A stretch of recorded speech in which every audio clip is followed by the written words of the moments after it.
By the way, I just went live while you were doing that. So, Good. all right, start us It's off. already gone to shit.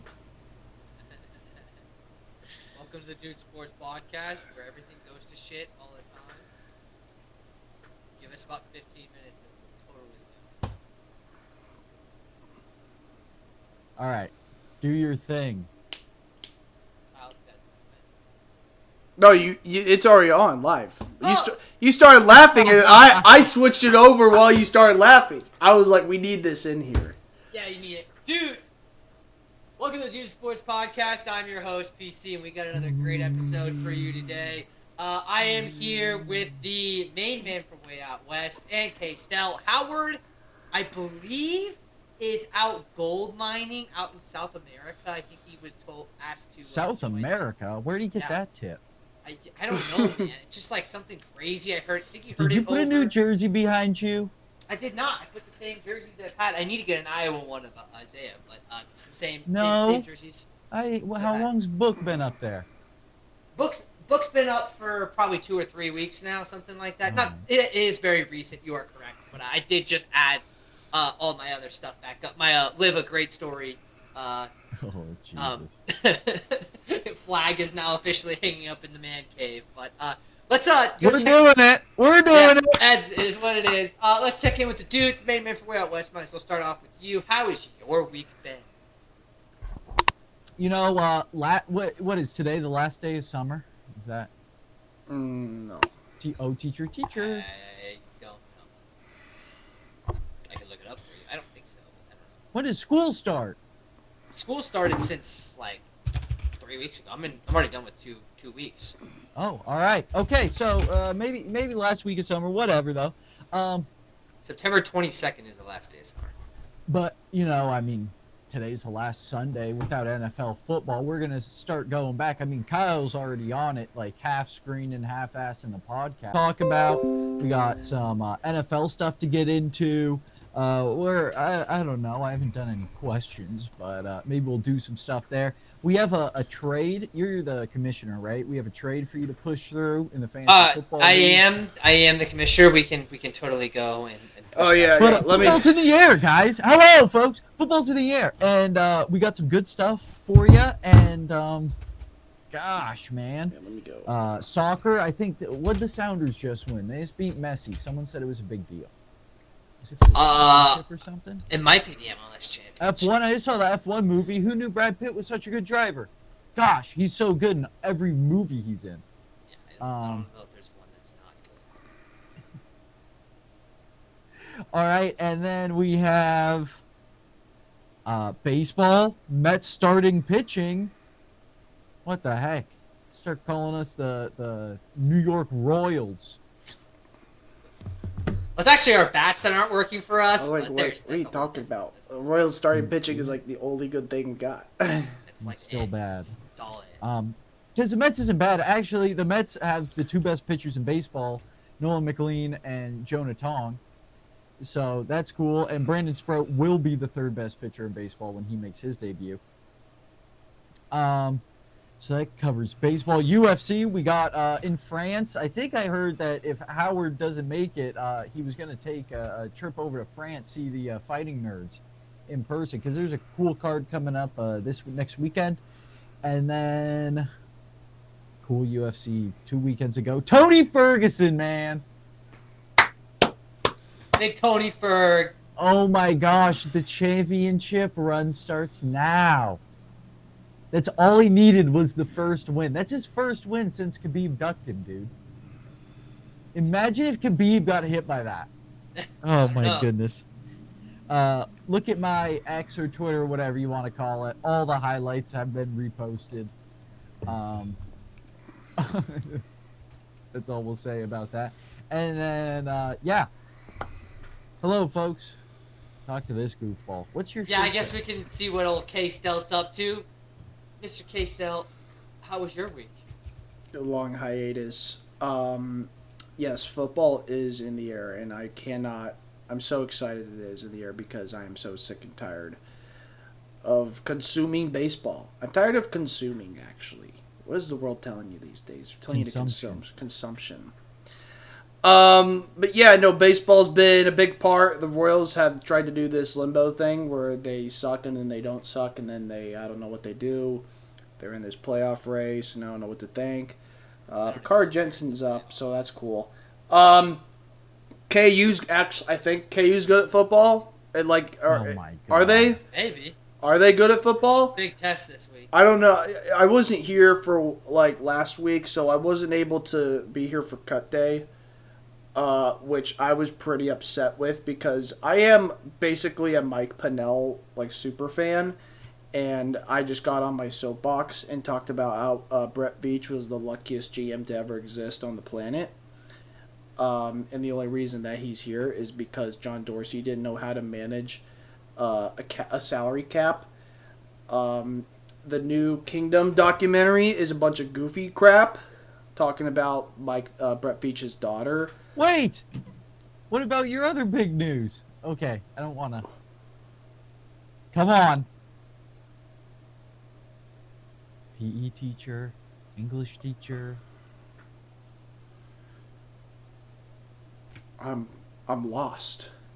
Yeah, come on, Kyle. This? No. Yeah, you Yeah. beat him to the punch. Yeah. The more The biggest engagement the world has ever seen. Yeah. Congratulations to our Travis Kelce and Taylor Swift. There you go. or Duke and Duchess of Kansas City. Congratulations. Basically, it's almost the biggest engagement It- since It's unbelievable. Meghan Markle. And K-Stel. It happened. It literally happened in Lee Summit. That's unbelievable. I had some pride and did it in Johnson County, Kansas. Unlike they did. That's unbelievable. They Wait, didn't- are you breaking now that you did it at a cooler spot? I did. It was cool. It was actually cooler in general. I had the lanterns. I had it all. I did it at a place that was memorable. And he did it in Lee Summit, Missouri, where apparently like his or her houses, whoever's house it is, yeah, It's cool his house. cool garden, whatever. I heard. I thought his house. I thought he had a house in. I don't know if it was in Lee Summit. I think Papa Kels might have it wrong. I think it was in Loch Lloyd, which is not Lee Summit. It's actually near Belton, Missouri, which is almost nicer. It's close. Yeah. Congratulations to both of them. Kelsey's not coming back, thankfully. Not because I don't want him, but like he just needs to go, or else like he's gonna have some like CTE problems that we don't want to talk about in the future. But yeah, let's talk about what are we gonna do first, NFL or college? What are we doing first, PC?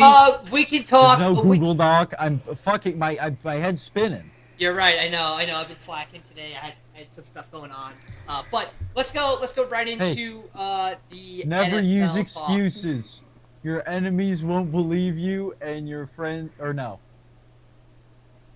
don't need them, and your enemies won't believe you. It's a John Wooden quote. Someone else. There you go. wrote that. There is the coach of Vashon Island's football team bringing the motivation in here. Let's talk a little bit. We can talk a Socks. little bit. Start of, every practice with putting on your socks. It's another John Wooden thing. Okay. So we can talk Game NFL a little theory. bit here, and then we can get into some college football. NFL Week 1 is right around the corner here. Show up these new jerseys. Let's get some clips going. Jeez. Yes, just put them on. Make us the bullshit with them. This is how the new media works, my friend. We have to be like, oh, we got to get a clip of Kyle being like, oh, I don't like this one. New And put, rivalries. It looks like a tortilla. It looked like a Gosh. tortilla. It does kind of Unbelievable. make sense for it to be Arizona, though. Make it look like It was that or teal. It looks like the desert. Desert. That's what they were going for. Let me see if I can pull up all of them here. It does kind of look like your. They sugar don't. cane. I don't think they do. They have like a view of all of them. What is this quarterback doing? Throw the ball, brother. Intercept it. Oh, he's wide open. Oh, he's wide open. All right, here you go. Here are the latest. Shout out ESPN. If we get trademarked for this, oh well. I don't think it's all of NFL them. rivalry You can't get uniforms trademarked for 2020. that. Breakdown You of come design. to me, Mark Zuckerberg. NFL rivalry uniforms 2025. Breakdown of designs debuts. So let's go to the very first one. This is the Arizona Cardinals built to last. I don't know why it's got that weird because that's not what the jersey looks like. Yeah, I don't know. It's like they put lighting from behind. Yeah, I it makes don't it know. look like it's supposed to be cooler or something that way. I don't know. This one definitely looks like a tortilla though. Well, that's the other. Well, right. It's going to be different on the field. And hey, I know I'm going to get whatever for this, but I played in Madden, and you have the new jerseys in Madden. Like the Seahawks helmet, excuse me, looks kind of cool in Madden. So it is a little different when you're on the field, right? And like when you're wearing it out, you're not fucking putting it on a 3D model. It's not the metaverse yet, K-Stel. I know you just want to put on your fucking VR headset and collect fucking VC, but Yeah, this is an okay jersey here. I mean, we were talking about how it does look kind of like a tortilla. I like the drop shadow. They have, like all the jerseys have like a little reflective kind of thing going on. Really cool call out by the right guard. Tie game now in Kyle! Miami. We're not talking about. I'm going to the bathroom, bro. I don't want to look at a burrito. Make sure you freaking Mute mute him. your mic, dude. Mute 'em. Oh. Unbelievable. I don't want to hear you freaking urinating in the bathroom again this podcast. Okay, so there's number one option since K-Stale doesn't obviously care about this podcast. That's why he's a 10-day contract guy. Second one, okay, what do you actually think about these Bills jerseys? I actually don't think they're that bad. They're cool, but anyone could have done these. Yeah, you're It's right. just It could whatever be team. anybody. Yeah. Yep. No, that's totally agreeable there. I think they're slick. You are right. Dude, he They're didn't even wearing them mute against the Pats. his mic. Unbelievable. This fucking It's gonna be in the. He's such a clown. It's gonna be in the snow probably, and I mean it'll look cool or whatever. But yeah. It'll look cool. It does match the theme of Buffalo, I guess. But yes, there's the what about element the of it T-shirt? could Have be. you seen the T-shirt? I don't know. I have not seen The the T-shirt. T-shirt says "Be low." Like Okay, that's Buffalo, really- that's yeah. but blow, It's and then there's like a bunch of white, like snow-looking stuff around it. So it's a pretty. great concept. Yeah, speaking of Buffalo there, this midnight mode, does this kind of just look like their other jerseys? It's cheap. It's no free shout outs, but there's like some sort of jersey thing that I follow. I forget what it's called. Jersey update or something, and they have this thing black for black's sake, and that's what it is. It's just them going like every team's gonna get a black jersey. The fucking Yeah. Chiefs are gonna get a black jersey with yellow outlines and red numbers. Actually, one of our good buddies had a good idea for Kansas City, especially now with all the stuff going on. A pride jersey that they could wear. Rivals, maybe when they go to Vegas or play LA We or should something. do like a Lightning McQueen version for Sheeprax. Yeah, well, the wide receiver, yeah, everyone's ineligible for that game. But I think Kansas City and all the stuff going on there, a pride jersey would be cool. Yeah, well, thank God you're not in charge of jerseys. This midnight mode thing is okay. Literally. It's like another one of those basic Thank ones God. I feel like. But yeah, going on to this next one, this Dark Waters one for Miami. Again, another just black jersey. Everybody's getting black I'm glad they jerseys. didn't go Vice. I mean, they did a good job. yeah. They I thought toed they the were going line. to go Vice. Yeah. They didn't put any pink Yeah, in there Vice would have been yucky for an NFL for uniform. an NFL jersey. I'm glad adults were in the room and said, "Hey, what are the kids doing? Putting Orange. pink on a uniform." Yeah. Someone stepped up and made a good I decision. think they're wearing that against the Jets. The Jets are going to see a lot of these jerseys. I think the Patriots are wearing theirs against the Jets. The Dolphins are wearing theirs against the Jets. The Bills are wearing theirs against the Patriots. And then the Jets are wearing theirs against the Dolphins. Yeah, and then so speaking of the actually it's not even the Jets next, but it is. But these are kind of cool. The dark water kind of thing. It does say that It just looks cool because I think all these games are going to be like in the fucking middle of the day, too. Yeah, it's like not gonna be like This should be Well, like a well, Monday night kind of thing or whatever. That's the cool thing about Color Rush and the Color Rush whatever. It was kind of a failed experiment. They're trying a new way. Oh, But they held it for PI. Thursday nights. And it left those like teal, shit brown Jacksonville versus Tennessee games. yeah, and you're just like what's going on here? Yeah, but at least it was kind of interesting to look at. It's something different than just the normal Night. jerseys. Get them in the dark. I The like- New I England like Patriots these. nor'easter ones. I like these. I like these. I think these ones are like the one that's like, oh, actually they put some fucking thought into it. Yeah. And I think the Jets are kind of like that. I don't know. it is a little different. I like the sleeves up top. It's kind of cool. It's not too far. It's not too far off from what their primary colors are, and I think that's fair. The whole fog aspect of it's pretty cool. I mean, yeah. I love the font on the new New England. Are you gonna get that? We are all patriots on the back. And Donald Trump's gonna be rocking that jersey. Yeah, really cool concept. They the also UFC. playing using this against the Jets, which is kind of cool. So, but yeah, very very cool jersey there. Speaking of the Jets, you got the Gotham City Football Club ones. These are I kind of really rock with these, honestly. I mean, it's something a little bit different. I mean, it's a different shade of green, but like, what else are you gonna do with the Jets? Like, What's the helmet look like? I don't know. We can go look it up. But the Jets jersey's pretty slick. And then you've got the For the Faithful ones, which just doesn't really have that a brand fresh early offseason. This thing said. No, It's but kinda- it doesn't look bad. It doesn't look. It's just bad. basic though. Like it's not like Gold They and red is like so easy, bro. That 3D shade on it is pretty sick. I don't think I've seen that since I guess the Bengals did that pretty hardcore. And I guess they did as well, but it was very 90s-esque looking. You know, contrast was high. This is the shade here looks now. This is also just a freaking edit, so yeah. like are their jerseys actually gonna have gold bounce off of it when they get hit? That would be pretty cool. Did they ever think of that? What about that? Gen Z, you ever think about that? No, you didn't. You wanna know why? Because you're consuming all day. Back to the consumer. This is just gonna be. And like then this is our final one. The Seahawks high decibel zone. It looks like the Oregon Ducks jersey. You know, and that's okay.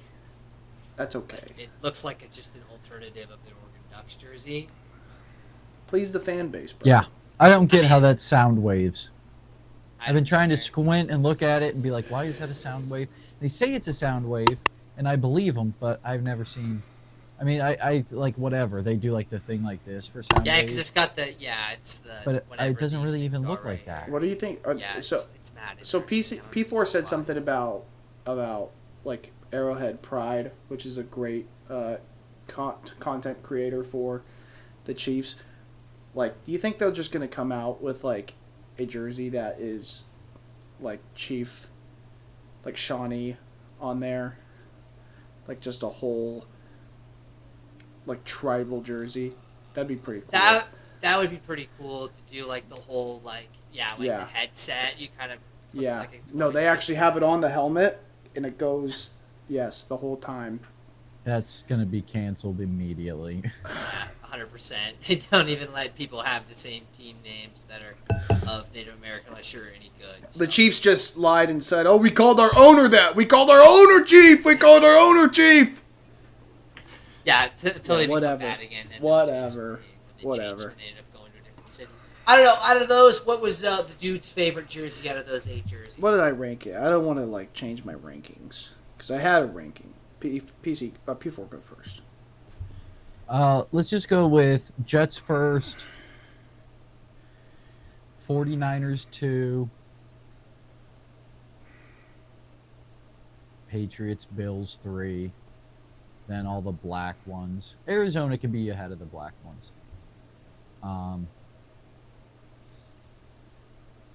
Yeah, I think I like Arizona more. Definitely more than the Rams, probably more. And Seahawks probably dead last. And When did Seahawks. these- When did these come out? Oh my word, I'm at 4. Okay, I had San Francisco first. I might switch that and go New England first. I think I'm falling in love with New England more than San Francisco. Two high cost of living places, though. Clam chowder. Yeah, Clam chowder is. they do have some lobster rolls though. That would be pretty insane to eat. Honestly, the Is that the clam only? chowder in There's not Boston much is- NFL to talk about. Only that the Chiefs are going to have 500 what was rush your- yards. What was your? You didn't even give out your rankings. Oh, I would go over. I think I had. Okay, so I had. From I remember, New England, San Francisco. I think I had the Jets third, and then Seattle, Bills, Arizona, Miami, Rams. I think Rams was last. Did I miss anybody?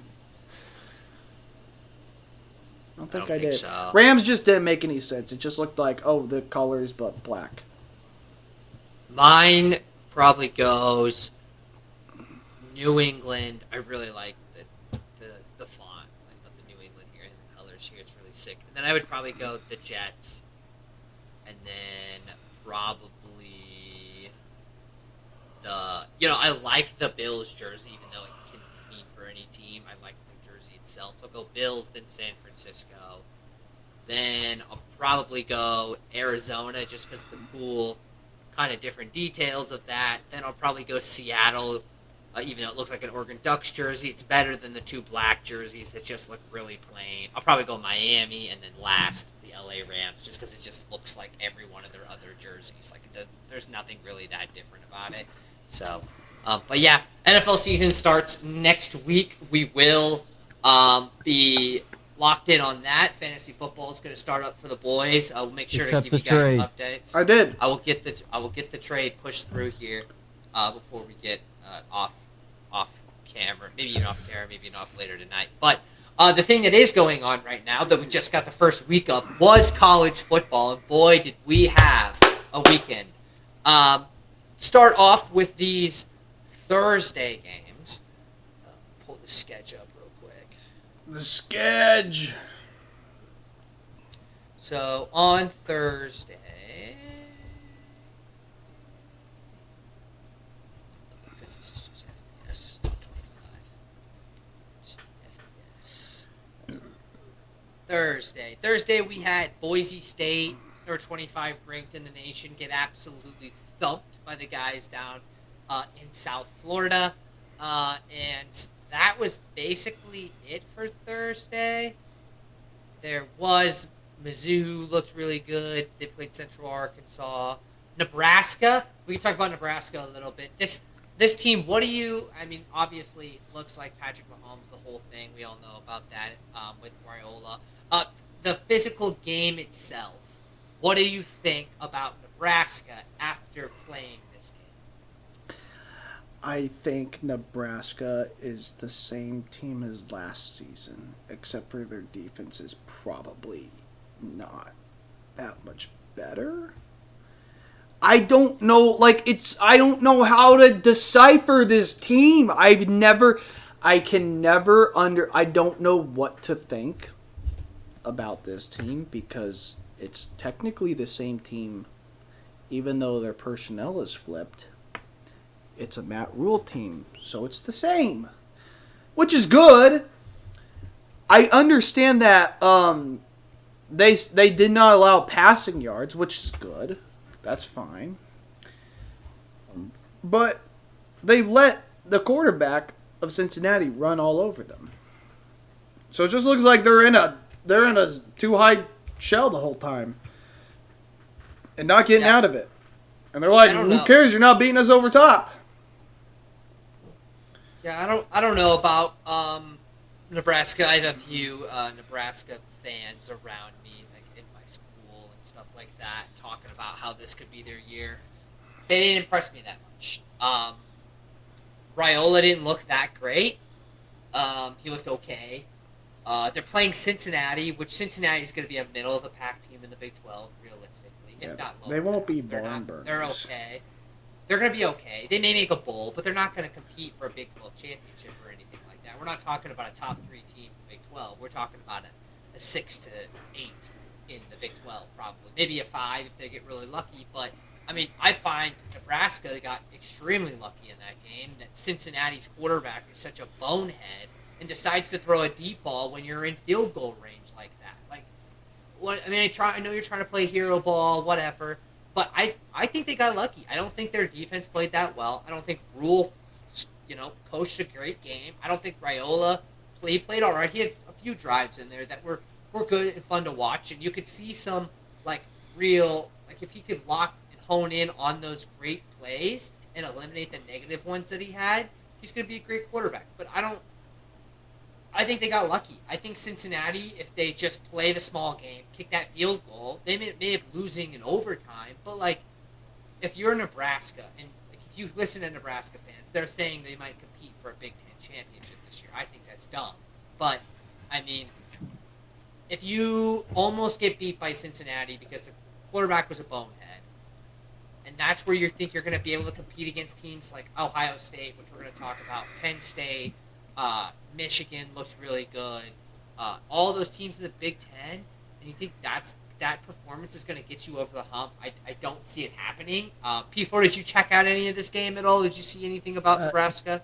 Yeah, and I saw the play that you guys are talking about, and at the end of the game, if he would have caught it, then it would have been the best throw and play call of all time and all that kind of stuff. But I do agree it was a little overzealous, possibly. But you're trying to make a play. You got Taylor Swift in the house. You got Kelsey in the house. You got Mahomes in the house. Trying to make a play. It was at Arrowhead, wasn't it? Yes, it was. Yep. Yeah, and Raiola. I mean, that's his place to shine. I do agree with you that there's an upper echelon of all these teams in college football, but I mean, we'll get in all these other games. The number 1 overall team lost, and we're unsure about the quarterback. Well, we know what the quarterback situation is, but Alabama lost. Yeah, I mean, a whole bunch of teams that you think are kind of blue bloods lost, and now with the tournament kind of style going on, you're going to have a Cinderella. I think if Raiola, and he's going to get better throughout the season, no one's out of it anymore. It used to be you lose one game, fucking donezo. Now, someone's going to get in with probably 3 losses this year. Yeah, that's a high probability, especially talking about those SEC schools that you were mentioning. Those teams, you could see a realistic 3-loss SEC team sneaking in there, and you know, because that's just going to be such a dominant league. Same thing with the Big Ten. I feel like there's 3 teams that could totally make it in there. There might be some other ones. So the next season, the college football playoff committee, they're introducing strength of schedule. Like right. In a deeper right. meaning. So if you play at higher profile quadrant games, 1, quadrant 2, quadrant 3, quadrant 4. Yeah. Basically. So that's they don't oh want, my gosh. Well, they don't want people You're tired of going- teams. Is Ken Pom not busy enough? Easy schedule. You're going to see a lot of. You're going to They see. want people to see more matchups that are non-conference in the non-conference schedule. Louisiana Monroe, like all these schools, it's based on, and the thing is that it's cool in college basketball when you play fucking 40 games. Yeah. But if you're playing 12 games, that's how some of these schools pay for their football programs, is by going and playing Alabama and getting their ass whooped and getting paid a fucking $100,000. And you always see that. Yeah, Missouri State was a good fit with USC this week. Right, like they went in there and they beat them, and they paid them $1.5 million to beat them and all that kind of stuff. And that's kind of cool about it. But now if you're going to start bringing that into it and all that kind of stuff, we're just Kyle, it's over consumer. We're taking all this stuff and Walt Disney-fying it. We're just Harry Pottering it. Very, very interesting Thursday night game was a lot of fun to watch. Then we got a little bit of action on Friday night. The Jayhawks did blow out Wagner, but that was kind of expected. Another game that was actually pretty good. Auburn ended up beating Baylor at home. Sam Robertson looked really good with 3 touchdowns and 419 yards. Baylor's going to be, like, again, one of those middle-of-the-pack Big 12 teams. The big one, I think, out of Friday was the Colorado Buffaloes losing their first game against Georgia Tech. Georgia Tech might be one of those sneaky ACC schools. We've actually kind of seen that the ACC might actually be a decent conference this year. They've got some dogs there. Duke's a football school. Duke had a good game. Yes, they played well, but Georgia Tech getting this win over Colorado was really significant to try to demonstrate that maybe the ACC is kind of on its way back a little bit more after having kind of a poopy year last year on the basketball side and the football side. But they seem to be pushing back a little bit here. Let's talk Saturday. Saturday is what we're all really looking for at. Let's talk about the one that everybody's been kind of talking about, or at least at the beginning, and then turned into an absolute kind of snooze fest. It was number 1 Texas and Arch Manning going into the shoe, playing Ohio State. They lost 14-7. I'll let you guys know my thoughts. K-Stout, what are your thoughts on Arch Manning's first performance and what his future holds? In your opinion? He's raw. I mean, at the end of the day, like, the kid is absolutely a newborn into the game. And I think that our perception of the kid might have been a little too high.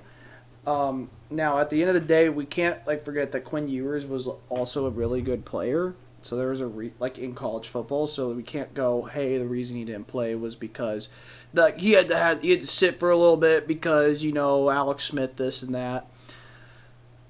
But at the end of the day, if he was this prodigy-esque guy of a quarterback, why is he starting in his this is his sophomore year? Mm-hmm.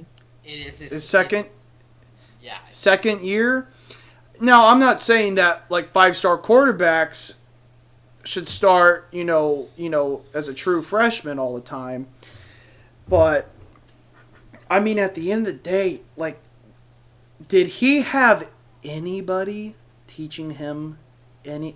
This is the guy. This guy has uncles who are born and bred in fundamentals other than Archie Manning. Archie Manning was the unfundamentalist. But his uncles were the fundamentals. They were the guys who were, this is your footwork, this is your throwing motion, this is how you read.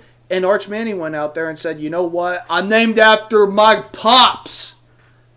So I'm going to start throwing like my pops. And it turned out not good because defenses are really good in football nowadays. That's just how it is. The kids are now wanting to play defense. This isn't like the old Ravens offense or Ravens defense where it was listen, we just have the best the D end, and we have the best linebacker, and we have the best corner, and they're just going to be really good at making plays. These guys are all smart, they're all fast, and they all can make plays. They know what they're doing on the field. They know what the X's and O's are, but they also are the Jimmies and Joes. They know what they're doing. They know who their assignment is. They don't really mess up, especially when they're getting paid a lot of money like this. Their families' ties are on the line. Back in a lot of these fans just say, oh, they're just here to make money and they're going to goof off and stuff like that. Not these kids at Ohio State, man. They're getting $700,000 to play football. This is important for them. This is huge for their families. They don't want to screw this up. They don't want to start sucking and to go to Utah State and maybe make a couple grand in a year. That's not what they want to do. These guys are motivated now. It's more of a motivation when you give these kids money at the end of the day. When you give them money, they're going to want to play. And Ohio State's at the top of the game at that level when it comes to motivation and keeping their kids prepared. And Arch Manning, at the end of the day, probably had some pressure on him, and it didn't work. Now, at the end of the day, we're not going to skip over what Sark's game plan was, because what in the heck was that? What was he doing? What was that game plan? They kind of baptized him by fire a little bit, and that's not to give Arch a bunch of credit or anything. But what was that game plan from Sark? It was oh, we're going to play the number 3 team in their stadium. Yeah, it so happened to be it was Ohio State. It's one of the hardest places to play ever.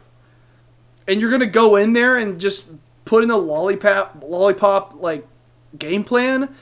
I saw this throughout the whole first week 0 thing. I mean, this game right here, there was a lot of just your assignments weren't there. You're not blocking your guy. You're getting a little tired, which makes sense. But it just kind of seems a little more, exposing for these kids because they get into these situations and they go, oh, crap, I'm actually playing a game now.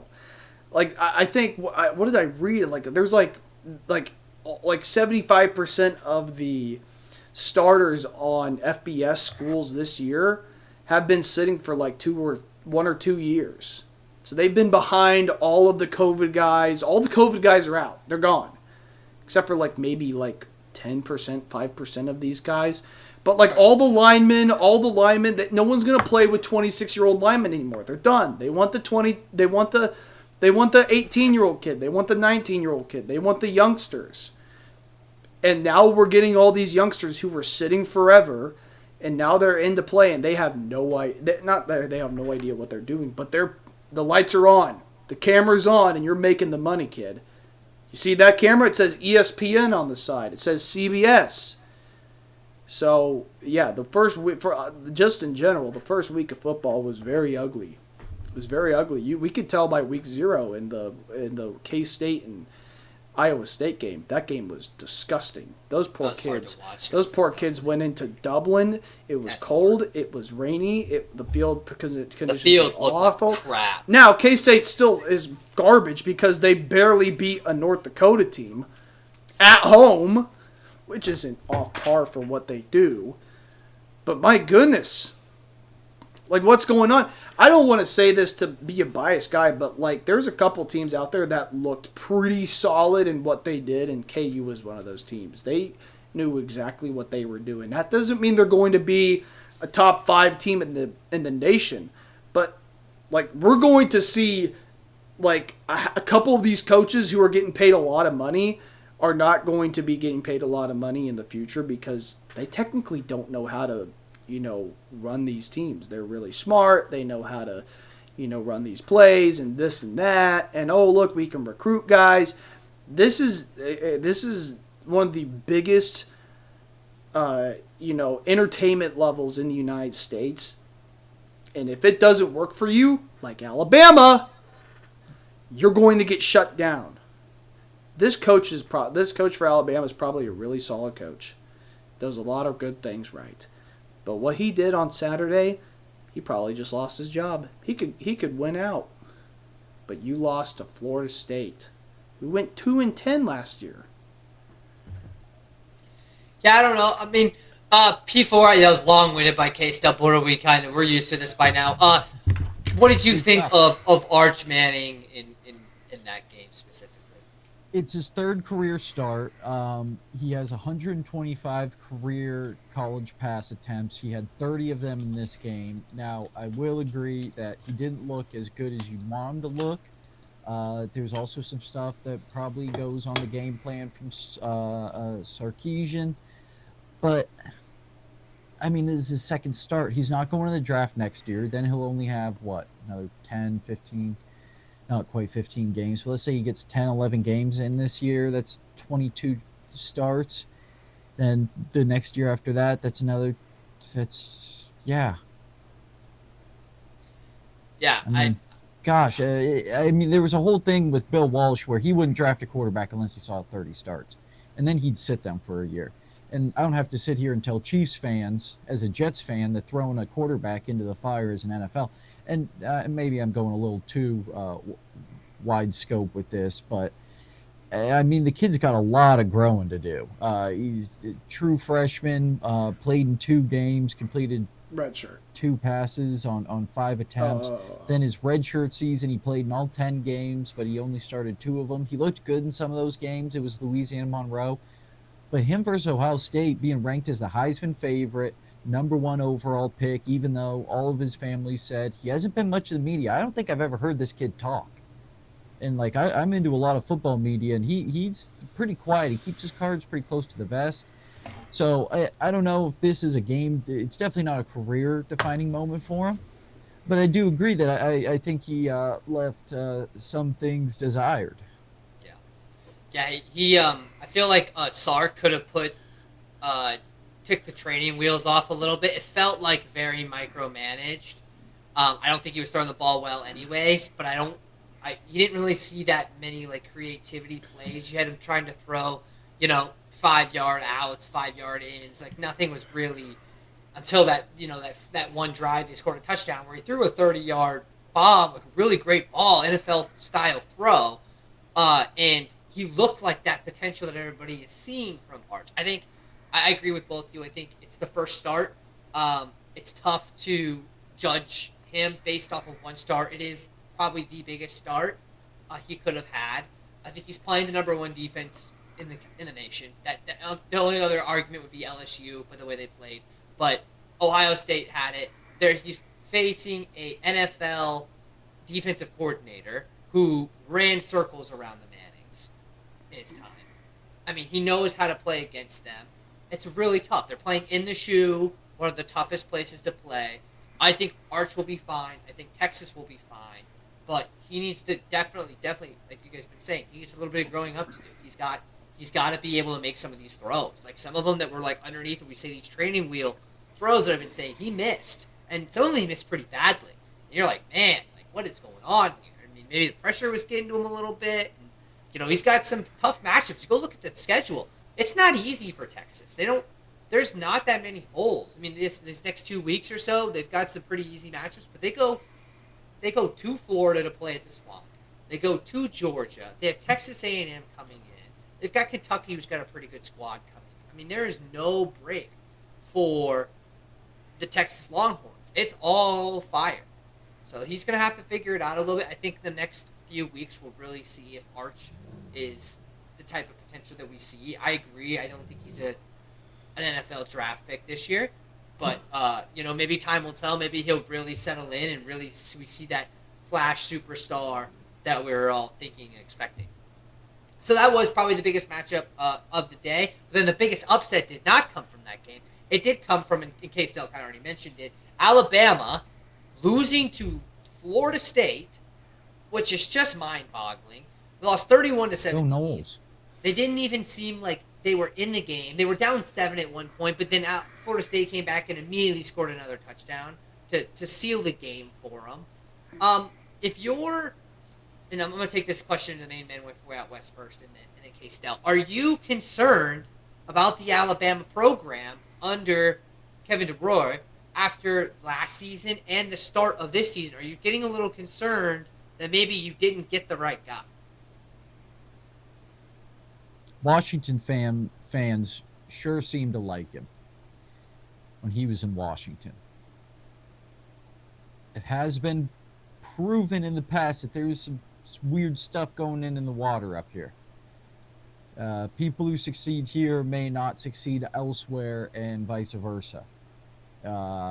So I don't know if it's a Washington thing. I don't know if it's a Penix thing. I don't know if it's an Odunze thing. I don't know if it was that Washington defense thing. I mean, you'd think with Alabama's talent, you just throw them out there and they kind of do what they do. And I don't know if it's Saban, if DeBoer was kind of known. I mean, West Coast, right? You're a little more laid back. Saban was not that. Saban was an authoritarian. So it's tough to say. I haven't seen nearly enough from Kalen to make a whole thing on his coaching style, but I do know that Penix was a real good quarterback in college. Odunze was a real good wide receiver. I think they had 6, 7, 8, 9, 10, 11 NFL guys on that team. I think Kyle Williams just went to the NFL, and like all these guys. But then you look at them in the NFL, and I think they were kind of picked pretty low in the fantasy draft. So I don't know. Maybe Penix goes off for the Falcons. Maybe that's what I learned from this Alabama game. Yeah.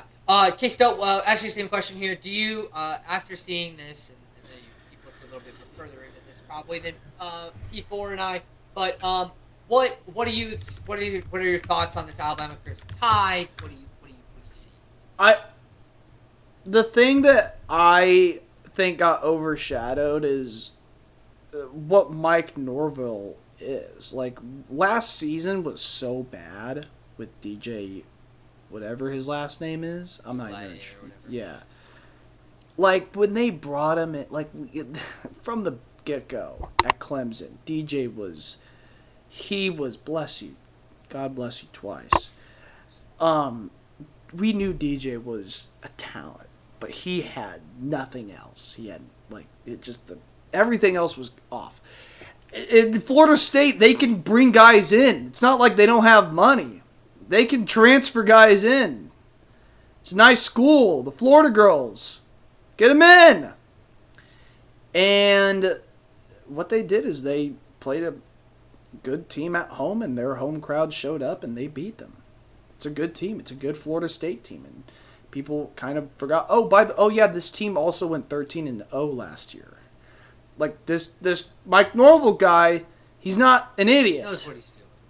Yeah, like, okay, last season he had a locker room issue. He brought in some guys. Okay, yeah, maybe we need to give these guys a little bit more. We need to do a little bit more research on these guys.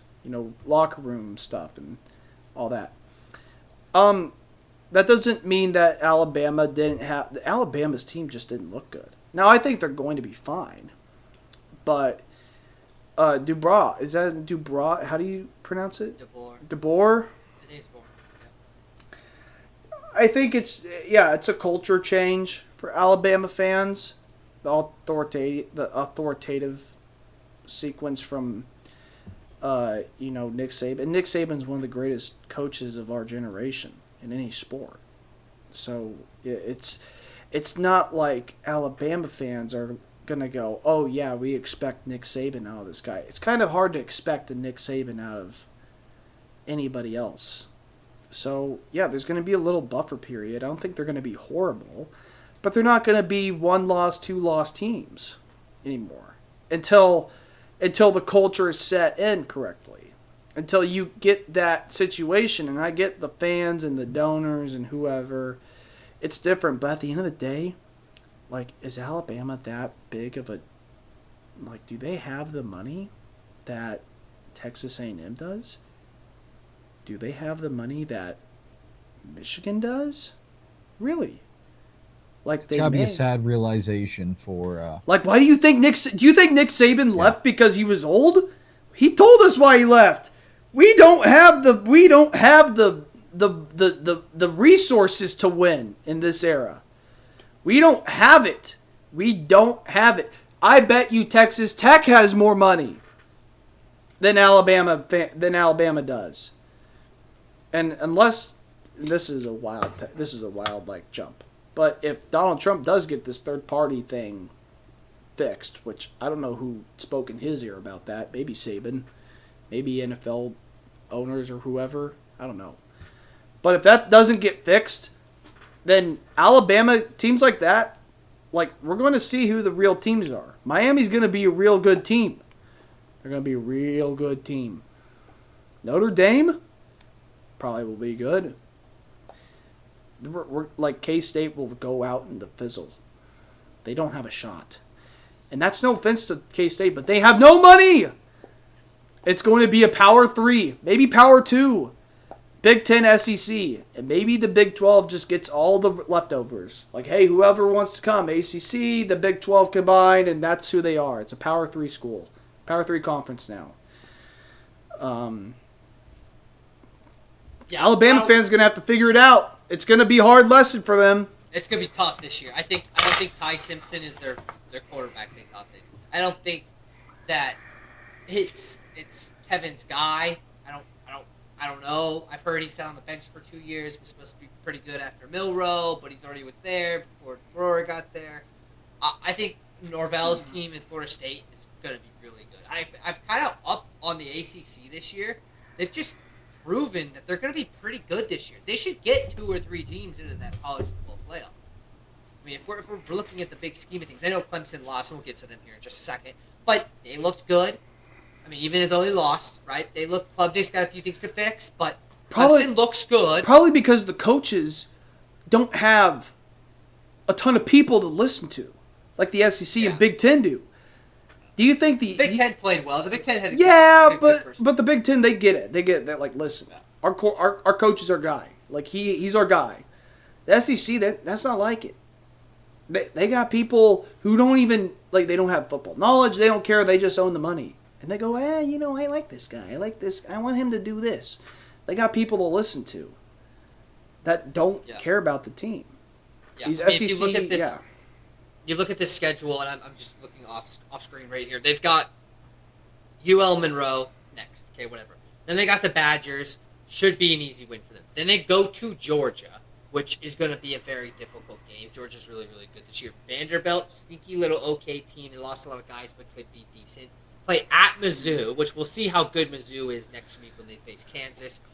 They play Tennessee, which, again, Tennessee played very well in their opening game. South Carolina today looked very good. They play at South Carolina. Then they play against LSU, and then they play against Oklahoma for wrapping up their schedule against Eastern Illinois and Auburn in the last game of the year. I mean, I could see them losing 1, 2, 3, 4 more games, 5 more games even potentially, and being like a 7-5 team or a 6-6 team, because this didn't impress me at all. They didn't look good.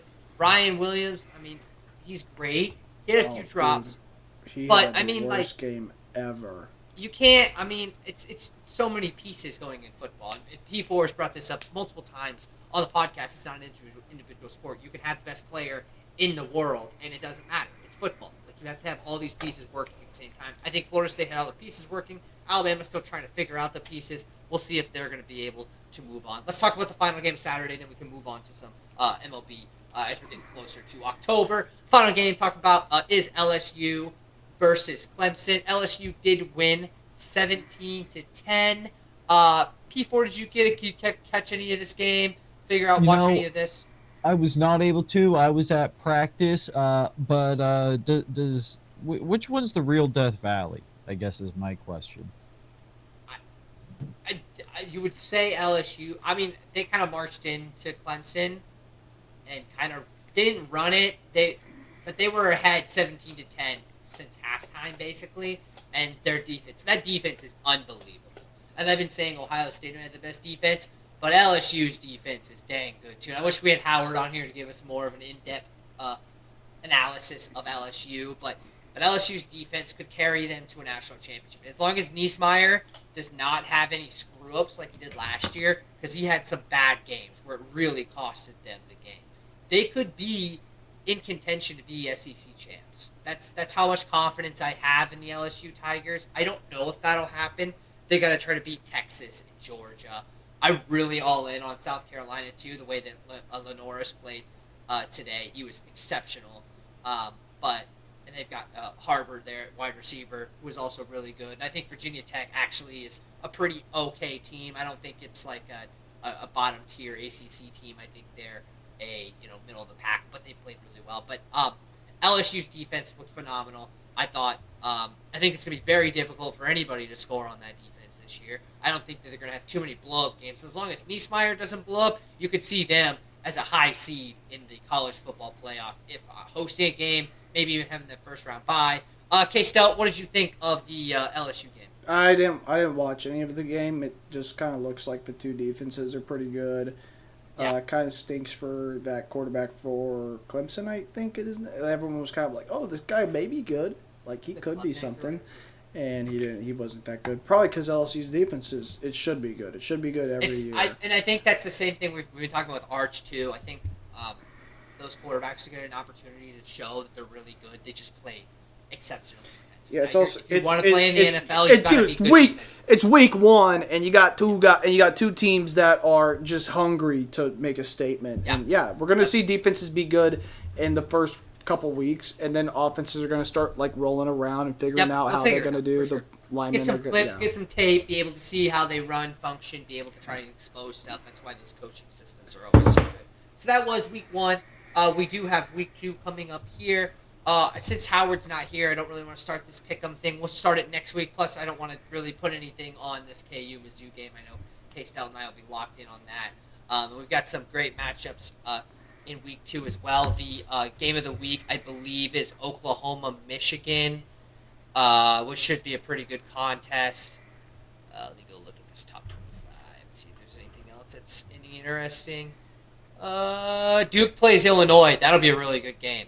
Illinois is ranked 12th. Duke looked good, as the main man from Way Out West did mention. In Illinois? Yeah, at Duke. So we got a chance, baby. Got a chance for a nice little upset there to go 2-0.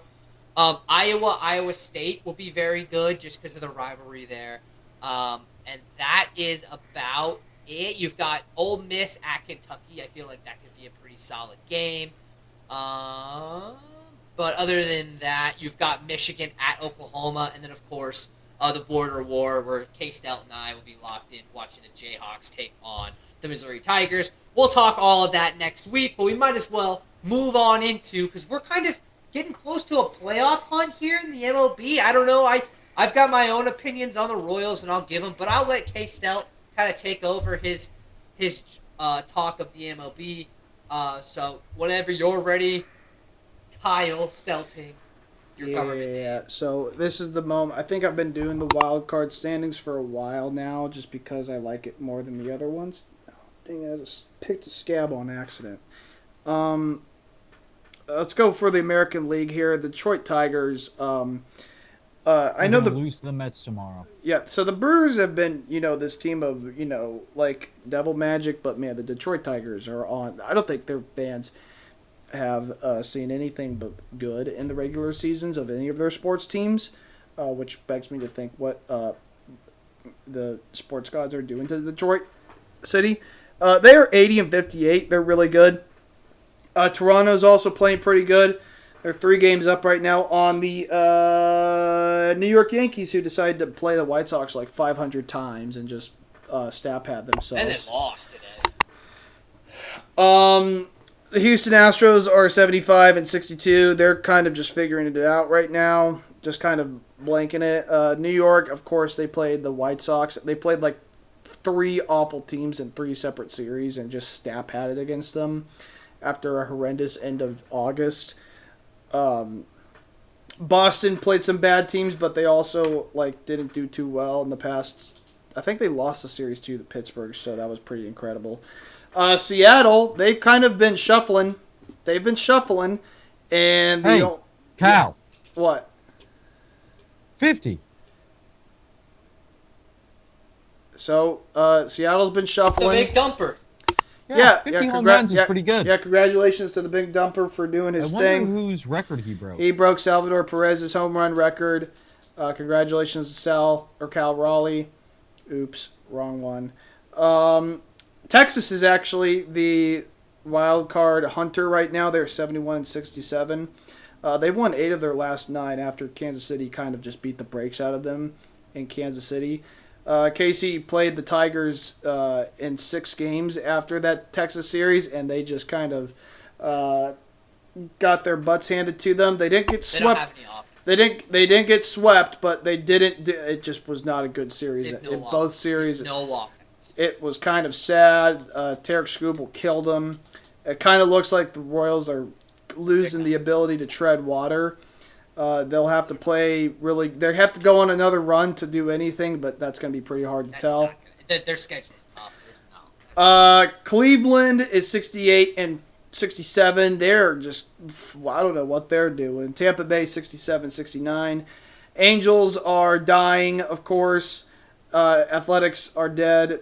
Twins are dead, and Baltimore is clearly dead, and the Chicago White Sox are the deadest of the American League wildcard standings. Go to the National League. The Milwaukee Brewers are on Devil Magic time. Philadelphia is just, they're being good because they probably should be because they've spent a lot of money. What happened their last series? Well, they lost their last series. They got swept by the Mets. Well, the last series they played, not Atlanta. They beat Atlanta 3-1, but yes, they did get swept by the Mets, which was big for the Mets because now they have a 4-game they have a 4-game lead now against Cincinnati, which was I think a 1-game lead like a couple weeks ago. The Dodgers are 78-59. They're kind of just holding above water right now. The Chicago Cubs doing the same thing. The Dodgers, they should be solidified in that wild card spot because they spent too much money in assets. And the Mets have a 4-game lead. It's pretty comfortable. Cincinnati was going on a pretty goofy run for a little bit, and now they're kind of heading back to ground zero. San Francisco is the same way. They're just kind of inching their way ahead. Not really. Arizona's the same way. St. Louis, they're kind of all in that big jumble of we were good and then we traded people and now we're not good. Miami is still Miami. Atlanta is still Atlanta. Pittsburgh, Miami Washington. plays good ball, though. Huh? Miami plays good ball. They do. Atlanta will at some points and then they'll just die off again. And then Pittsburgh, Washington, and Colorado are all just the saddest groups of... Well, Pittsburgh actually has 60 wins, which is kind of silly. But Washington and Colorado are really sad, and the Colorado Rockies are 34 games back of a wild card game, which is literally out of contention before September. So that's pretty crazy. P4, I'll send you to the Mets because I gotta go to the bathroom. So talk about your Mets real quick. No, I'll listen later. I promise. I just really need to go to the bathroom. Can you mute? Yeah, mute your mic. I will mute, man. Hold on. You didn't. You did You not. didn't mute it. You didn't mute it. It's not muted. But that doesn't help me. You. I hear fucking you go to the imbecile. bathroom in my ears. No, it doesn't. When I listen hear to you. Yeah. Good. Talk about the Mets. So Noah McLean throws the ball spinnier than anyone's ever spun the ball when they throw. And Jonah Tong, in his one start, has the best fastball by a starting pitcher in baseball this year. So there's some good stuff to look at. And then you got Kodai Senga, who got shelled today. Frankie Montas, who's on an IL stint for roughly a year and a half. You got Jesse Winker coming up, possibly rehab stint. You got Jose Siri actively in a rehab stint. You have Francisco Alvarez, who was hot and then not, and then sent down, and then brought up, and then hurt, and then rehab stint, double hurt, coming back. I mean, it's just fucking ridiculous. You got so much going on. But you got these two young kids. I'm really excited to see what they've got. Brett Beatty's been hot recently. Mark Vientos has been on a tear recently.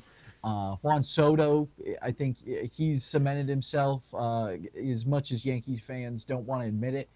He's still one of the best players in baseball. We talked about the slow start, but I think it's important now to mention that he is the player that the Mets bought. And so I'm excited to see him. Francisco Lindor as well. He's been pretty good as of late. Pete Alonso, he gets his licks where he can get them. Jeff McNeil's been hot. But, I mean, then you have the guys Cedric Mullins, Tyrone Taylor. Is he hot? Is he not? Brandon Nimmo. Ronnie Mauricio. I haven't seen him in the lineup in the last couple weeks. So you got so much. You got like almost an overload of talent, but they're not either A, performing, or B, not playing. And if they underperform, do you not play them? Then they won't ever perform. So it is tough to watch sometimes. But I am really excited about this young pitching. These two young kids. And I mean, you trade for all these guys. Taylor Rogers, whatever his name was. You got Ryan Helsley. You got Gregory Soto. You trade like big prospects for these guys. And they perform like garbage. I think Helsley hasn't gone a single appearance for the Mets without giving up a run. And that's tough when you trade a bunch of big money. And this guy's going to end up being on the playoff roster. The Mets will make the playoffs this year. It's going to be real fun to see. It's going to either be like last year or it won't. Well, it's going to be like last year because it's either going to explode or it's going to go one way or the other. It's going to explode. Which way? So I am excited to see the Mets. These two young kids, oh my goodness. If they stay healthy, and knock on wood, this is not really wood, but I don't know if I have any wood in here. Jeez. But yeah, I'm real excited for these young kids, and that's what I'm rooting for now. Yeah, Royals offense sucks. I don't think they're going to be able to. I don't think they're going to be. I don't think they're a shot to catch the Mariners. The Red Sox are playing They're good. okay. So let's. I don't think they can catch them. Even if they get hot, I don't think they can catch them. Let's. And this is not me going, I know it's going to happen. But let me just paint a picture for you. Last year, the Minnesota Twins were 6 games up in the standings come September 1st over the Detroit Tigers. In that span, the Detroit Tigers passed them because the Twins played a tough series. They lost to the control of who they were, and they lost. That is basically what's going to happen for a lot of teams right now in playoff positions, such as the Houston Astros. The New York Yankees play 12 games against really good playoff teams at the start of September. And they have not been playing good against playoff teams at all. The Boston Red Sox have looked a little shaky. And the Seattle Mariners have sucked on the road. Bad.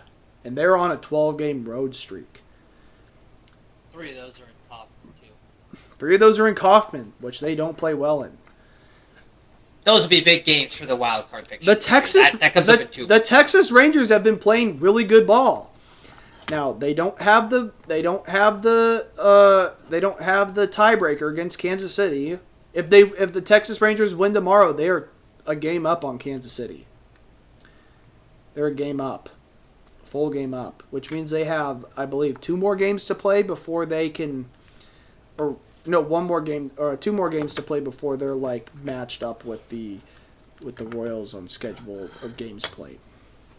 The Royals play, I believe, 2 bad teams. This is not like. And by the way, did you hear who got called up? No. Well, Jack got reinstated from IR or IL, which was going to happen. Did you hear Carter Jensen's joining the team? Did not. So Carter Jensen, number 2 ranked prospect in the Royals system, is now heading to Kansas City. Don't know what that's going to do, but I think what the Royals did is here's what the front office did, and this is what I appreciate. The Royals front office said, "Listen, we went out and we traded for guys who could help us make a run. Yaz, Berger. You know, we didn't sell like a future. We didn't go, oh my word, like why did we sell this guy? Like we didn't do any of that. We did enough to make a run." And now, at this point, the owners are like, listen, Lugo has thrown 1 billion innings and can't throw anymore because his arm is dead. Bubic is gone. Reagan's has been, like, non-existent. We've been running off of nothing for the past 2 months. And Adam Frazier is one of our best players. So what they did is said, listen, we're bringing up the kids. We're going to see what happens. At this point, we're just going to go out and play baseball. We're going to try to win every game we can. We're not going to falter our future over trying to make a wild card game. You've had some of the worst injuries to starting pitchers you could possibly have for a really good starting pitching rotation. Like, that's just the truth. And last year, the Royals had none of that. They had no awful injuries except for Vinny. That's it. And the offense hasn't been good this year. And sometimes that just happens in baseball. Sometimes it just happens in baseball where your offense just gets a little too pressured. So I think what my thoughts are going into the Royals is, listen, I'm going to watch their games. I'm not going to be angry. Like today, I was like, yeah, they lost to Skubal. And people are out here complaining about Matt Quatrero putting in freaking, not Blanco, but the other kid. Tolbert. Oh, Kyle Uzbel needs to play. Kyle Uzbel's lefty! Going up against one of the best lefty pitchers in the game. I don't want him to play. I don't really... Like, we've already... The Royals dug themselves a hole so deep that at this point, like, it's on them to figure it out. Let Q do his thing and let the guys play ball. Who cares? Let him finish it out. We got Jack Caglione. Jack Caglione so desperately needs to figure out how to play baseball in the major leagues. And so does this Carter Jensen kid. Because Salvador Perez cannot keep catching. He can't. He's like 1 billion years old. His knees are going to... He's not even going to be... He's going to be in a wheelchair for the rest of his life because he's caught so many innings. So I would much rather have this team go out like 1 game out, 2 games out, whatever. It was close. It sucks they didn't make the playoffs. Everyone got injured, and they sucked in the middle of the season. Let the young kids play. Let the young kids play. Prepare for the future. Prepare. Give Garcia is on fire. Vinny Pasquantino has figured out that he should probably hit more home runs. Good. Because I was sick and tired of Vinny Pasquantino trying to do doink and doink and doink. He's 6'5", 220. Hit home runs, dude. You're freaking the first baseman. You're not a third baseman. You're not a shortstop. You're not a center fielder. Hit home runs, you big loaf. So, see if the Royals can play well. It'll be interesting. I'll be watching them. I'm not gonna die over it like I did the Chicago White Sox game because I knew that was gonna be the end of the season if that happened. So at this point, we'll see. Yeah, good stuff for MLB there. We're getting down the wire here. Sports, the dog days of summer are over. We're getting close to October. Football has started. We'll have NFL next week. We have one more thing. We did not have a UFC card this week, but we did have a big Tony Ferg fight. If the main man from Way Out West wants to talk about that a little bit. And then we do have a really nice, I like the main event, but it's an okay card coming up next week. In France, it's just an Apex card. You can pull that up. I'll talk about Tony Ferg real quick. Tony Ferguson, who's one of the greatest combat athletes of a generation, and that is true. Former national wrestler, UFC interim champion, one of the only guys Khabib's ever ran from. Just all around kind of an interesting character. Did it his own way. Wasn't huge friends with the business, if you get what I'm saying. And he was just his own guy, and he was super cool, and he was super entertaining, and he was super fun, and he was incredible at MMA. And he goes in and he gets kind of this goofy boxing match, I'll admit, and he was a plus 400 favorite and all this kind of stuff. But he went out there and he showed who he was, and that's who he is. And he goes out and he fights till the end, and he wanted to get that win. He got that win. Salt Poppy, whatever that guy's name is. I wish him the best, but this is Tony Ferg's time. I'm excited. Dylan Dennis got an MMA win in 15 seconds on that same card. And Darren Till knocked out Luke Rockhold. Darren Till said that he wants to fight Jake Paul. Jake Paul apparently won't take that fight. Jake Paul has signed to an exhibition fight against Tank Davis. I don't know what the fuck that means. Canelo Alvarez in boxing coming up. A whole bunch of good stuff coming up in combat. But yeah, Tony Ferguson, keep going, man. And we have UFC France. Coming right now. Accor Arena in Paris. Imavov versus Baraujo, the fighting nerd. Now, the last UFC fight we had broke the curse of the 2025 main event Brazilian always losing. Main event Brazilians lost in every fight up to this point. But Johnny Walker beat Ming Yang Zhang, and the time was all fucked up. And once again, we have a guy in his home country, in France, going against a Brazilian in the main event with the time all fucked up, and maybe going Araujo here. But we'll start all the way at the bottom. Shauna Bannon versus Sam Hughes, women's strawweight. Congratulations to Shauna Bannon to get this kind of European card going. She's 7-1. She's kind of a big prospect as far as women's divisions go. Like I mentioned, she's European. She's fighting out of Ireland, so she's going to look to get the hometown crowd behind her. And Sam Hughes, 10-6. I mean, she's no slouch either. She's been up there in the women's strawweight rankings before. There was some big MMA fight news for the women's division with Zhang Weili moving up. But these girls are going to do some good stuff to start out the card. Brad Tavares was let out of his Apex cage, and he will take on Robert Bierczek.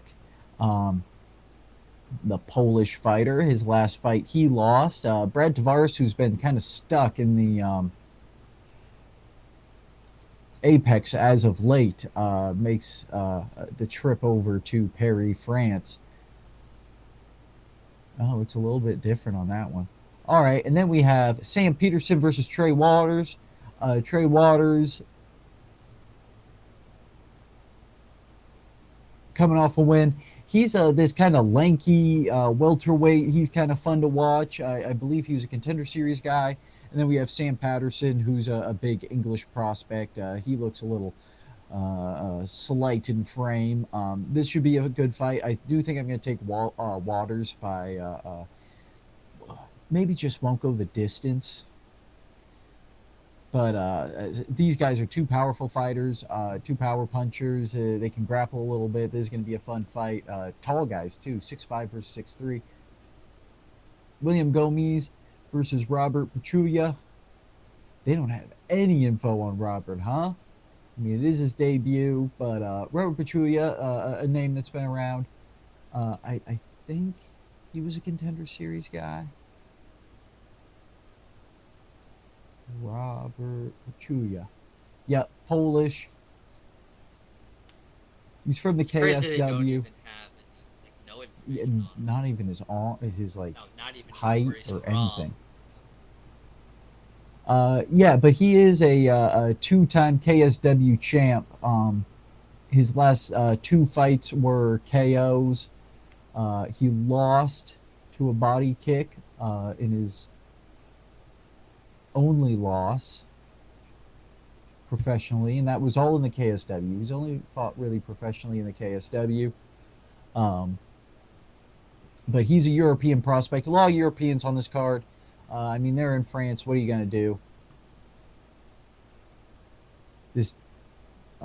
Once again, it's a little different. Renat Fedorotov, the Russian, versus Andreas Gustafsson. Gustafsson, who's coming off a loss, I did kind of have him in his last fight. He didn't grapple too good, so now I'm a little scared. He beat Chaos Williams. That's the other Gustafsson. Now there's a couple Gustafssons. Hard to keep my head on straight. But he beat Chaos Williams in his last fight, but there wasn't a lot of grappling in there. This Russian guy is going to grapple, so we'll see what happens in that bout. That's welterweight. Mercin Tybura takes on Ante Dejela. This is another fight where they don't got no info on the UFC fight. I don't know. They've got a few of those. The next one too. It's like, what the hell is going on? Yeah, and this isn't Why even don't you like the have same anything? thing going on. But we'll just kind of breeze right through this. Marcin Tybura is a good fighter. Reese McKee, he's an interesting guy. He's another Irish fighter. We'll see what he does. Benderson Ribeiro, he's taken out of his Apex cage. Umar Sy getting his little French card on. Patricio Pitbull opening up the main card here, which is pretty fun. He's taking on a guy making his debut in Lucene Chieta. Yeah, nothing on this guy. Awesome. What the hell? Like, how are you supposed They to know don't even anything about promote these? their own stuff. Right. It's like this is not like it's like the early prelims. This is the Main first. card. Yeah, it's the first part of the main card, and they don't even show you like, wow, he's from Belgium. Great. Now I have to go to a different site to even look at information on this guy. What are we doing, UFC? You have Fares Zaim taking on Caio Fernandez, the Brazilian. You got Paul Craig and Modest Bukauskas, the Lithuanian. Little spoiler alert: I will be taking Modesta. I think Bukauskas. anybody with a logical sense of mind would probably not take Paul Craig. But then watch Paul Craig knock him out. Yeah. Oki, pretty good. Mason Jones, hype prospect out of Wales. He's a little Conor McGregor-esque kid. Lightweight bout. I might be going Oki here, though. Benoit Saint Denis, who's coming off his loss. Joke. He's such a joke. He's a joke. He's literally a joke. Roofy's a good fighter, so He's gonna get killed. And you got back-to-back fighting nerds here. And I kind of teased this in the beginning, but Imavov versus Baraujo. Baraujo's a real good fighter. It has been a while since he's fought. I believe his last win or his last It fight. has been a long time. Sean It's Sugar Cannonier. was still a champ. Yeah, Sugar was still a champ in August of 24. So it's been a while for Barao. If Barao wins, does he get a title shot? I know it's at like a big meat. 85. It's a Well, big I meat mean, grinder you gotta, in Joe yeah, Biden, but you I gotta mean, what do you see. got for rankings? You've got. Might as well. It's whoever. It's I whoever mean, probably. you got DD. He You got picks. RDR is fighting. Who is he fighting now? Uh, that was just announced. Oh, Fluffy Yeah. Hernandez, right? Yeah. Yeah. So they're fighting. So that'll be something. So then you have those two guys. I mean, I don't know what's next for Kamzat. I mean, that's that He picks. He whole. picks what's next for him. I think. Do you think he? See, Imavov, if he wins, you would assume that's where it goes next. Right. I mean, how many of these guys? It's the same thing that's happening But with it's- welterweight. You got too It's many all big it names. is. Yeah, it's too many guys. Yeah. And they don't want to fight each other. They all want to fight for the belt. Yeah, and then you have this whole like Muslim thing where they all refuse to fight each other. Right, and it's like a crazy. whole bunch of It's like I'm not gonna fight the guy I'm not and I train. Well, okay, dude, then step out of line.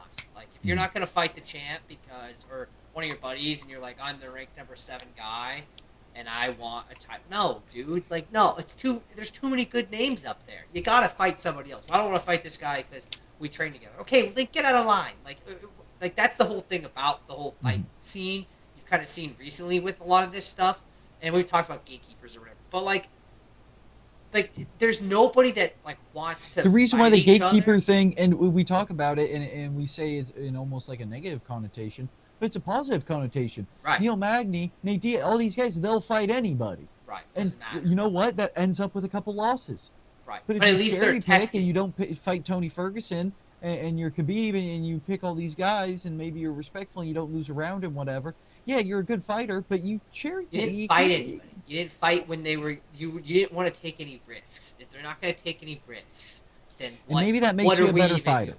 It probably does, and I get it. If I'm getting my face smashed in every time, I want to try and fight the guy that I know I'm going to beat.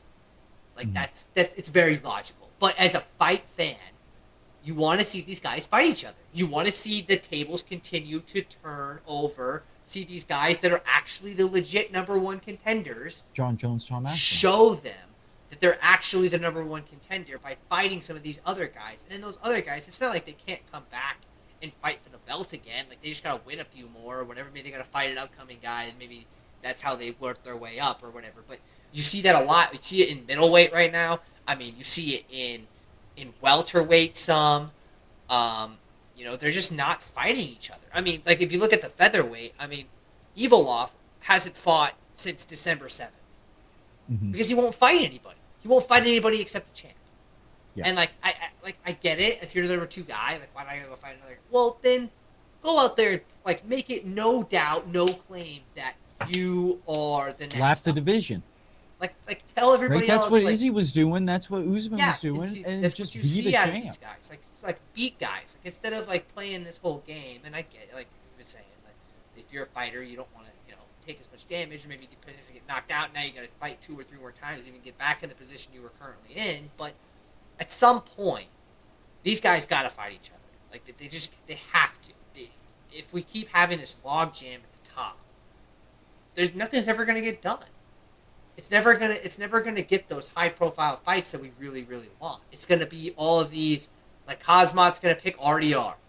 Like no offense, nobody wants to see that fight. Nobody wants to see Cosmot fight RDR. Like, no way.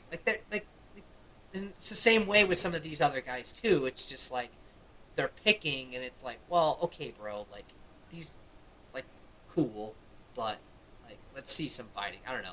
It's really interesting there. That'd be a really good card. I'm excited for Barao. That fight should be really good. I guess there's a few stinkers in there that I didn't realize. I didn't realize that Paul Craig and what's his name? I called him Farad earlier. Benoit is on the main card. That's kind of poopy, but it is France, so it kind of makes sense. But cool. Yeah, we normally do the final part of Smart or Dumb, but obviously Howard's not here. He's lost every single time, so we definitely need to wait for him. By the way, we've not done a punishment, Taylor Swift punishment. We need to get that going. Yeah, that'll be pretty much it for the Dudes in Sports podcast. Let's get this last little whip around here. K-Stout, why don't you talk to the people and say your final words?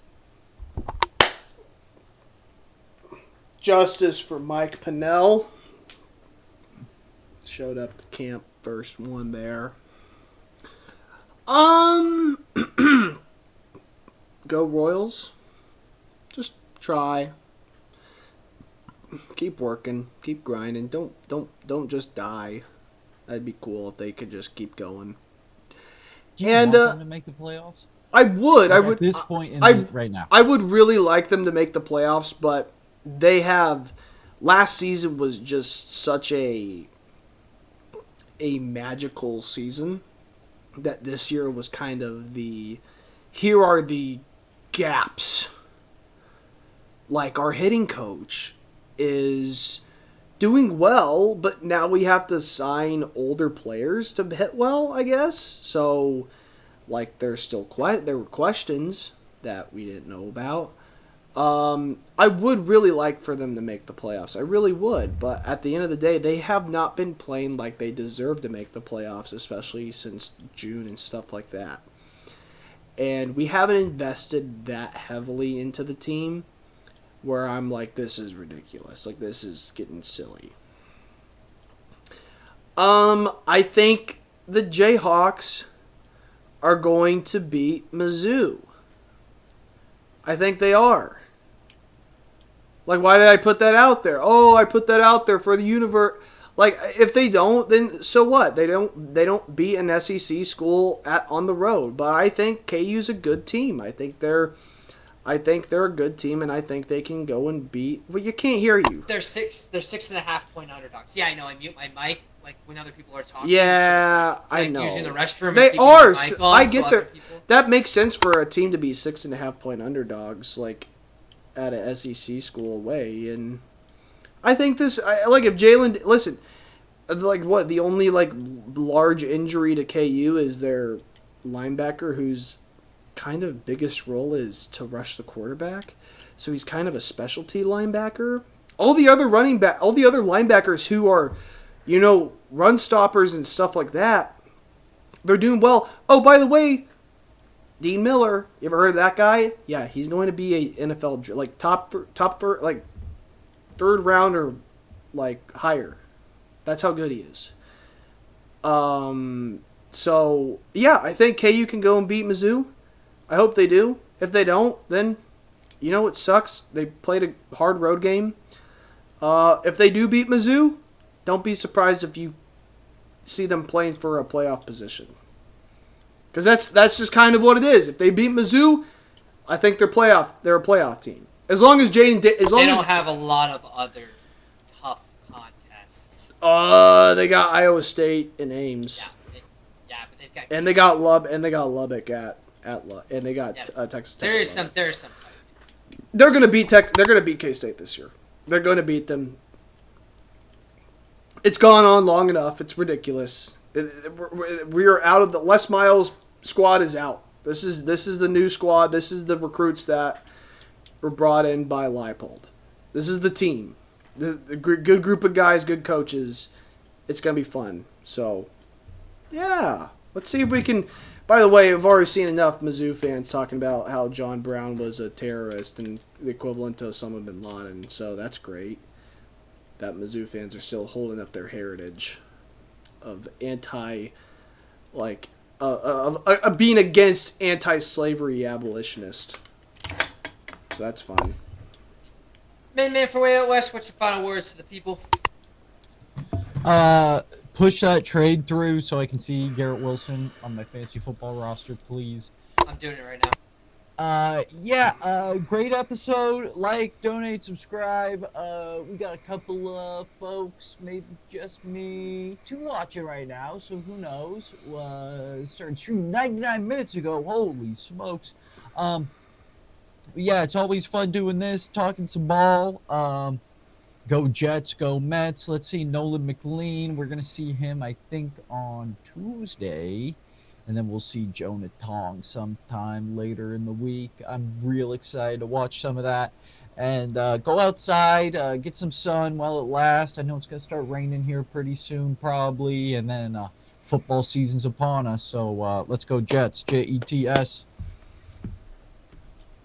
Yep, as the main man for Way Out West does just get his boy Garrett Wilson trading to K-State for Marvin Harrison. Harrison Jr. We'll see if that works out. Like, subscribe, tell your friends about us. We are on podcast Sunday nights, 9:30 Central Time, 7:30 for you West Coasters, and we'll see you next time.